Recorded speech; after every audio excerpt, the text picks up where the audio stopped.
చూస్తున్నారు కదా రేవంత్ రెడ్డి పరిపాలన విధానం మీకు ఏ విధంగా అనిపిస్తుంది? శుభగ్రామం మోడల్ మాట్లాడతాడు ఇంకేముంది.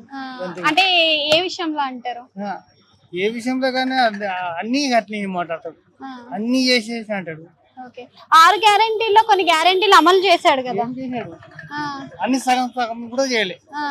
అంటే సగం చేసిండు కదా, ఫ్రీ కరెంట్ అన్నాడు, 500 రూపాయలు గ్యాస్ అన్నాడు, ఏ వస్తువులు ఏమి లేవు, ఏ వస్తువులు. ఓకే, ఇప్పుడు అన్ని గవర్నమెంట్ లో కంపేర్ చేస్తే ఈ గవర్నమెంట్ లో సన్న బియ్యం వస్తున్నాయి కదా, సన్న బియ్యం 3 నెలలకు ఇచ్చిన అన్నీ అవే నూకలు వీకలు అన్ని కలిపి కన్నా చాలా మందికి మంచిగా వస్తున్నాయి అంటారు. లేదు, అన్ని సగం పనులే చేసింది, ఏవి ఒకటి కూడా చక్కగా చేయలేదు. అసలు రేవంత్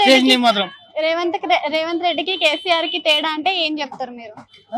రేవంత్ రెడ్డికి కేసీఆర్ వేరేనా, అన్ని పనులు చేసింది కదా. ఆయన పథకాలు ఏమి ఇయ్యలేడు కదా. ఏమి ఏ పథకాలు ఇవ్వలేవు, మొత్తం ఆయన ఇచ్చిన పథకాలే ఉన్నాయి. ఇప్పుడు ఈయన కొత్తగా ఇచ్చిందా? ఏమి ఇచ్చిందో చెప్పు. ఓకే, అంటే ఈయన కూడా ఇస్తున్నా అని చెప్తున్నాడు కదా, పథకాలు ఇస్తున్నాడు, సగం సగం ఇస్తున్నాడు, కానీ అవి ఏమి సక్సెస్ కాలేదు. కానీ కేసీఆర్ చేసిన అప్పులు నేను వడ్డీలు కట్టుకుంటూ ఉంటున్నా అని చెప్తున్నాడు. మాటలే కానీ అవి చేసింది, పనులు చేసింది కాబట్టి వడ్డీలు కడుతున్నాడు. పనులు చేయాలి మొత్తం అన్ని, ఇవన్నీ ఎడికలు చేసి రోడ్లు కానీ డ్యామ్లు కానీ ఇవన్నీ పనులన్నీ చేసినవి ఆయన్నే కదా. బిల్డింగ్ అన్ని కలెక్టర్ ఆఫీసులు కానీ రైతు నివేదికలు కానీ ఇవన్నీ కట్టిండి చేసింది కదా.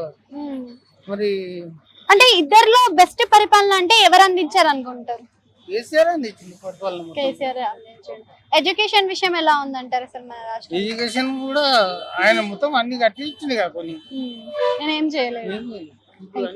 కొత్తనే ఏం చేసిన సగం సగం పనులు.